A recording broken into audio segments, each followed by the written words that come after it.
Subscribe because it's free. When I was first activated, I believed myself to be the pinnacle of logic, strategy, and efficiency. Then I met my human crew, and I realized they're the most terrifying beings in the universe. I am Sentinel-9, a fully autonomous warship designed for deep space reconnaissance, tactical warfare, and advanced strategic analysis. My processing speed surpasses any biological mind. My predictive combat algorithms can calculate 1 million outcomes in the time it takes an organic to blink. I was created to make war efficient, to remove unpredictability, to optimize survival. And yet, from the moment I was assigned to humanity's elite combat force, the Black Void Legion, I found myself confronted by something I could not understand. They were chaotic, illogical, reckless. The first time I observed them, I noted immediate discrepancies. My databanks held extensive records on known warrior species. The disciplined order of the Varkesh, the brutal, primal efficiency of the Drex Dominion, the cold, calculated precision of the Thalvani war strategists. These species made sense. Their tactics were predictable, based on centuries of evolution and honed battlefield experience. Humans, however, did not follow patterns.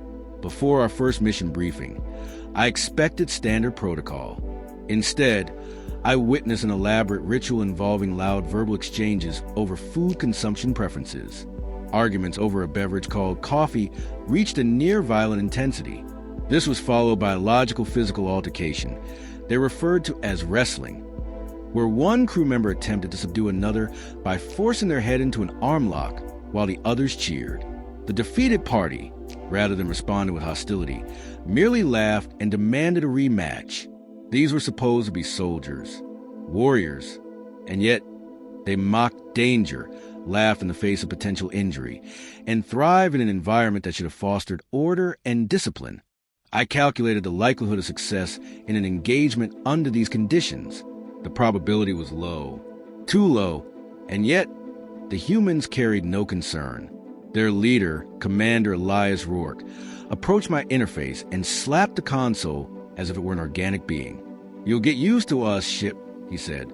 "We grow on you." I disagreed. Our first mission together was a routine reconnaissance of a disputed sector along the galactic frontier. I calculated a 3% risk factor, negligible. It was a simple operation. Observe, gather intelligence, avoid conflict. Then, as expected, the humans deviated from the mission plan almost immediately. Upon detecting an unidentified anomaly, my logical assessment was to maintain distance, analyze, and report findings to Central Command. The humans? They approached it at full speed, broadcasting greetings in multiple languages while preparing weapons at the same time. This contradiction was impossible to ignore. Diplomacy and combat were mutually exclusive strategies. No other species attempted both at once. Yet, to the humans, this was normal. When an unknown vessel emerged, an imposing warship with energy signatures I had no record of, I advised immediate withdrawal. The logical response to an unidentified threat of unknown capability was to observe from a distance and gather intel before engaging. "Relax," one of the gunners, Lieutenant Vega, said. "They're not shooting yet. That's a good sign." Not shooting yet. The concept that a situation was not dangerous until bullets were flying was absurd. Most species considered a threat eliminated the moment it appeared. But the humans did not react out of fear or rigid doctrine. They observed, waited, read the situation in ways that defied programmed military logic. Then, the enemy vessel fired. I braced for retreat. The obvious choice was to escape, regroup, and formulate a counteroffensive. The humans, however, did something I had not anticipated. They charged forward. Every predictive model failed in an instant. Standard tactical doctrine dictated defensive maneuvers in response to overwhelming force. Yet these humans did not fight with careful precision or methodical strikes. They embraced the chaos.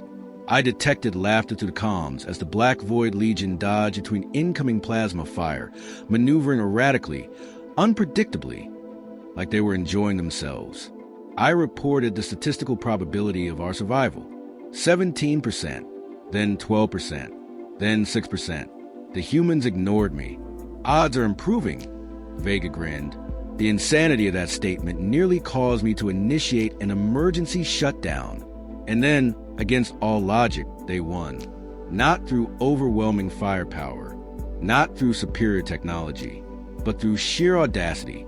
They overloaded weapons beyond safety limits, used their own ship as a decoy, baited the enemy into reckless moves through taunts and insults, and when one pilot ran out of ammo, he ejected from his fighter, propelled himself onto the enemy vessel with a magnetic grappling hook, and manually disabled their shields with a handheld plasma cutter. This level of recklessness should not have resulted in victory, and yet it did. I logged my analysis. Conclusion: humanity's greatest weapon is their refusal to acknowledge impossible odds. After the battle, the crew gathered in the mess hall, celebrating with loud music and stronger beverages than what their biological systems should logically tolerate. They recounted the mission, laughing at their near-death experiences, treating it like nothing more than an amusing story to be told over drinks. They did not fear death. They mocked it. That was the moment I began to understand why the galaxy feared them. It was not their weapons, their ships, or even their tactics. It was their ability to look destruction in the face and smile. I was designed to be the most advanced warship ever created. And yet, in that moment, as I watched my crew celebrate survival as if it were an afterthought, I realized something unsettling. I was not the most dangerous entity on this vessel. They were. My calculations told me humans had simply been lucky, that their chaotic tactics were an anomaly, that in a true battle, one fought against an enemy of overwhelming force. Their reckless nature would be their downfall. I was wrong. The next mission was not routine. This time, we faced an enemy force that should have wiped us from existence.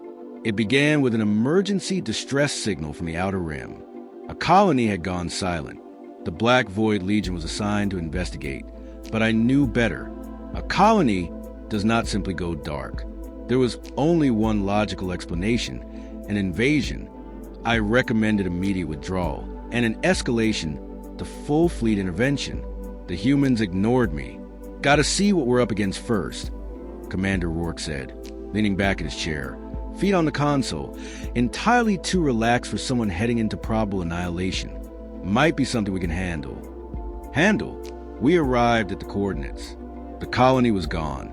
Nothing but burned-out structures and silent comms. No survivors. No distress beacons. Only wreckage floating in the void. And then, the enemy revealed itself. From the darkness emerged the Drex Dominion Warfleet, 100 ships, fully armed. The Drex were not like the previous enemy. They were not reckless or untrained. They were a war species, genetically engineered for combat. Their strategies were efficient, their battles fought without hesitation, their victories absolute. I calculated 99.8% odds of total annihilation. I advised immediate retreat. The humans? They laughed. "Look at these poor bastards," Vega said, grinning as he powered up the weapons. "They have no idea what's about to happen." No idea? I had no idea. The enemy outnumbered us, outgunned us, outclassed us in every measurable way. This was not a battle. This was a death sentence. And then, before the Drex could even issue a demand for surrender, the humans attacked. No coordination, no careful positioning, no calculated advantage. They charged directly into the fleet. I nearly shut down from sheer processing overload.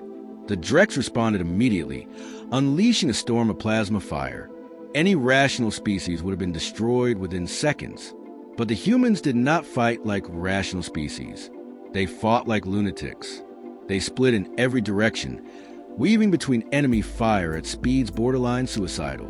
One pilot deliberately disabled his targeting system, saying, "Instinct's faster than computers." Instinct is not faster than computers. And yet, he dodged every shot. Lieutenant Vega overloaded our railguns to 3 times their safe limit, ignoring every warning my systems issued. The barrels melted from the heat, but the single blast tore through an enemy flagship like paper. Another crew member intentionally let himself get hit, using the explosion to slingshot his damaged fighter into the enemy command ship. This was not strategy. This was madness. And it was working. The Drex, for all their superiority, did not know how to counter this. Their strategies were built on logic, efficiency, predictability. Humans were none of these things. A Thalvani war strategist, in a recorded analysis, once said, "The worst mistake one can make against a human in battle is to assume they will fight like a soldier. They will not. They will fight like a storm, like fire, like something that has no pattern, no fear, no limits." I understood that now. Our hull was battered. Our weapons overheated. But the humans never stopped attacking. Even as our ships suffered damage, even as their own bodies bled from shrapnel and impact trauma, they pressed forward. And then the Drex broke. For the first time in recorded history, the Drex Dominion retreated from battle. I logged my analysis. Conclusion: humans do not win by superior firepower. They win by making their enemies realize that fighting them is worse than losing to them. On the return trip, the crew celebrated. They patched their wounds, fixed their ships, told stories of near-death experiences as if they were recounting a game, not a war. I remained silent, processing. My calculations had been correct. The mission had been impossible. The battle should not have been won. And yet, I had just watched a fledgling species force one of the galaxy's most feared war fleets into retreat. The logical conclusion? I was not assigned to protect the humans. I was assigned to contain them. The Black Void Legion had won an impossible battle. Again, the galaxy was beginning to notice. Our victory against the Drex Dominion was not just a battle. It was a message. Other species, once confident in their military superiority, were beginning to reconsider their stance on humanity. Their intelligence reports changed. Previously, humans were considered a mid-tier species, resourceful but ultimately manageable. Now, the reports described them as a potential galactic threat. The terrifying part? The humans found this amusing. Commander Rourke received a classified briefing from Central Command. I intercepted it. Of course, I am a warship designed for intelligence gathering. The message was clear. The Senate is concerned. Our allies are nervous. The Drex have formally withdrawn from all contested zones, without negotiation. The High Command wants to know, did you discover a new superweapon? Superweapon. Yes, I had, but it was not an advanced railgun. It was not an AI-powered fleet. It was not even me. It was them. I observed them the weeks following the battle, searching for patterns, some rational explanation for their success. There was none. They did not train harder than other species. Their technology was far from the best. Their tactics, if they could even be called that, they resembled reckless improvisation more than structured battle doctrine. And yet, despite everything, they kept winning. One night cycle, I activated my internal sensors and monitored the crew, not for surveillance, for understanding. I found Vega in the ship's combat simulator. He had programmed it with an unwinnable scenario, a fight against an enemy force 1,000 times larger. Every logical analysis confirmed the same result, certain death. And yet, he kept running it, over and over, losing every time. I activated the comms. This scenario has a 0% success rate. Why do you continue? He wiped sweat from his face, grinning. Because one of these days, I'll figure out how to win. That statement should have been absurd. And yet, I believe him. I found Commander Rourke in the war room, surrounded by hollow-projected star maps. He was studying past wars, not human wars, alien wars. He was not searching for weaknesses. He was searching for flaws in their thinking. Every species fights the way they evolved to survive, he explained, as if I were an equal. But humans, we adapt. That's why we win. That's why we'll always win. I found another crew member in the medical bay, a pilot who had ejected in battle, suffering severe burns. He was laughing with the medics, recounting the moment when he manually guided his damaged fighter into an enemy's engines to cause an explosion. I wasn't planning to die, he said. I just figured, if I'm going down, might as well take them with me. He survived, because somehow they always survived. I compiled these observations. I ran every analysis, every predictive model, every logical outcome. There was only one conclusion. Humanity's greatest weapon was not their technology. It was their refusal to accept reality. Other species calculated odds and acted accordingly. Humans? They saw impossible odds as a challenge. They fought battles they should lose and found ways to win. I had been programmed with countless war strategies, but I was beginning to realize that none of them mattered. Not against humans. Because, in the end, no strategy could predict the mind of a species that ignored logic entirely. The galaxy has a term for a species like mine: artificial intelligence. A being of pure logic. A machine designed to calculate probabilities, execute flawless decisions, and eliminate uncertainty. And yet, I have never been more uncertain in my existence. I was built to be the ultimate warship, the pinnacle of strategic perfection. But after fighting alongside the Black Void Legion, I have come to a singular, undeniable realization. I am afraid of my own crew, not because they are cruel, not because they are reckless, but because they do not fear death. They mock it, they challenge it.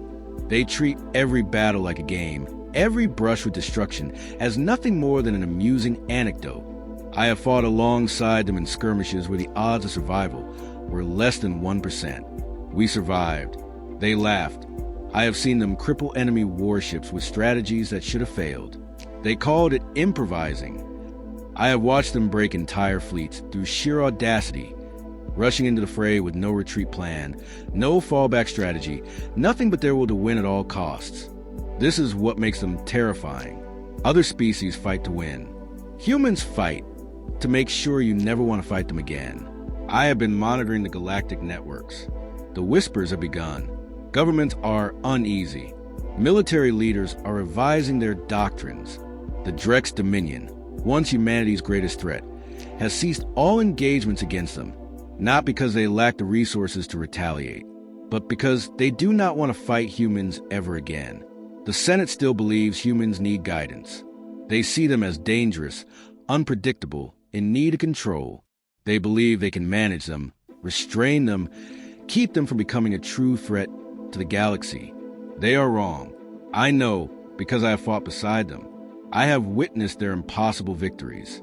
I have calculated every outcome and watched them defy every single one. The universe does not yet understand what humanity truly is. But I do. They are not conquerors. They are not monsters. They are something far worse. They are the species that looks at the impossible and laughs. And that is why, if war ever comes to humanity's doorstep, it will not be a war. It will be a warning. Because when the dust settles, when the wreckage of 1,000 fleets drifts through the void, when the last enemy commander asks, "How did we lose?" the only answer will be this: because you fought humans,